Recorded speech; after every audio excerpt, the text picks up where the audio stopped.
ओम श्री परमात्मने नमः। जय श्री कृष्ण मित्रों। आज हम 63वें दिन की यात्रा में प्रवेश कर रहे हैं, दूसरे अध्याय का 14वां श्लोक लेकर। आज होली भी है, तो सबसे पहले होली की बधाई हो आपको। और प्रसंग यह है इस श्लोक का कि श्री कृष्ण इंद्रियों के विषयों की क्षणभंगुरता और उन्हें सहन करने की शक्ति के बारे में इस श्लोक में बता रहे हैं। तो श्लोक शुरू करते हैं। मात्रा स्पर्शाश्च तु कौन्तेय शीतोष्ण सुख दुःखदाः आगमापायिनो नित्यास् तांस्तीति क्षक्स्व भारत। एक बार और सुनिए। मात्रा स्पर्शास्तु कौन्तेय शीतोष्ण सुख दुःखदाः आगमापायिनो नित्यास् तांस्तीति क्षस्व भारत। अब चरणबद्ध तरीके से इसका उच्चारण समझेंगे। पहले चरण में दो शब्द हैं, मात्रा और स्पर्शास्तु कौन्तेय। इसका उच्चारण देखिए कि तीन आघात दिख रहे हैं मात्रा स्पर्शास्तु में। तो मात्रा पहले मात कहेंगे, फिर त्रास कहेंगे, फिर स्पर्शास्तु बोलेंगे। फिर ऐसे ही कौन्ते में दो नौ का उच्चारण आएगा। तो कौन्तेय लगना चाहिए कि झन्न हो रहा है कौन में। इस तरह से इसको उच्चारित करेंगे। मात्रा स्पर्शास्तु कौन्तेय। दूसरा चरण देखिए, एक ही आघात है और एक विसर्ग है जो कि हा से ही खत्म होगा। ये आप समझ गए हैं क्योंकि पूर्ण विराम है वहां पर।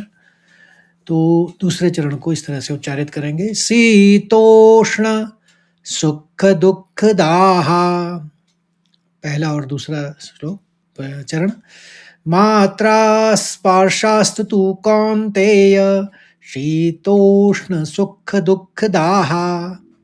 तीसरा चरण में एक ही शब्द है, आग पढ़ेंगे, फिर मा पाइनो, नो को ज्यादा खींचेंगे क्योंकि अवग्रह है। फिर नित्यास, नित कहेंगे, फिर त्यास कहेंगे विसर्ग का उच्चारण करते हुए सौ का।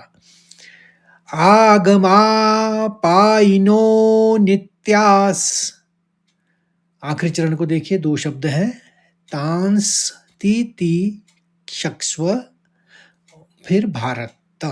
तो भारत नहीं कहेंगे, भारत करेंगे। दो आघात हैं, इस आघात को समझिए। ती के आबार पर जो आघात है उसमें कौ का आपको आघात लेना है और सौ का आघात लेना है श के लिए। तो चौथे चरण को इस तरह से उच्चारित करेंगे, तांस्तीति क्षक्स्व भारत। अब तीसरा और चौथा को एक साथ सुनिए। आगमा पाइनो नित्यास तांस्तीति क्षक्स्व भारत। अब पूरे श्लोक को मैं दो बार और पढ़ूंगा। मात्रा स्पर्शास्तु तु कौन्तेय शीतोष्ण सुख दुःखदाः आगमापायिनो नित्यास् तांस्तीति क्षक्स्व भारत। अब इसके शब्दार्थ और भावार्थ को भी समझते हैं। मात्रा स्पर्शा यानी इंद्र और विषयों का संयोग, जैसे त्वचा का स्पर्श। तो लेकिन या तो।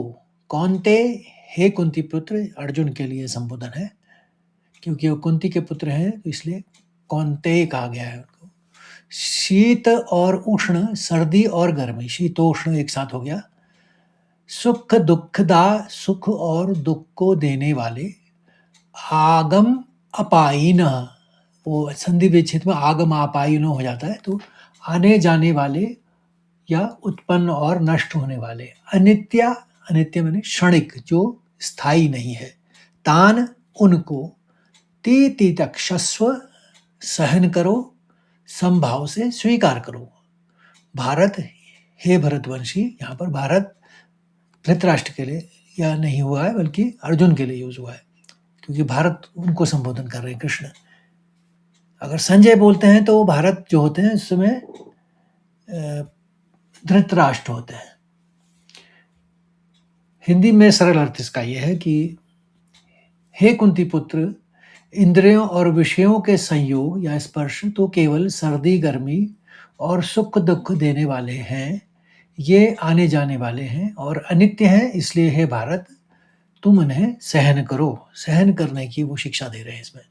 भावार्थ यह है कि कृष्ण कह रहे हैं कि अर्जुन से कि तुम्हारे मन में जो दुख उठ रहा है वो इंद्रियों के अनुभव के कारण है। जैसे सर्दी के बाद गर्मी आती है और चली जाती है, वैसे ही जीवन के सुख और दुख भी स्थायी नहीं है। आगमापायिनो का अर्थ है कि जो आज आया है वो कल चला जाएगा ही।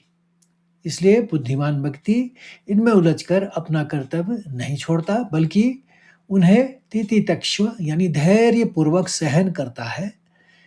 इसको स्वीकार कर लेता है वो धैर्यधारी पुरुष। तो इस तरह का ये भावार्थ है इसमें। तो उम्मीद करता हूँ, आशा करता हूँ आपको ये श्लोक अच्छी तरह से समझ में आ गया होगा। और अच्छा लगे तो लाइक करिए, शेयर करिए और कल भी मेरे संग यात्रा में बने रहिए। तब तक के लिए जय श्री कृष्ण।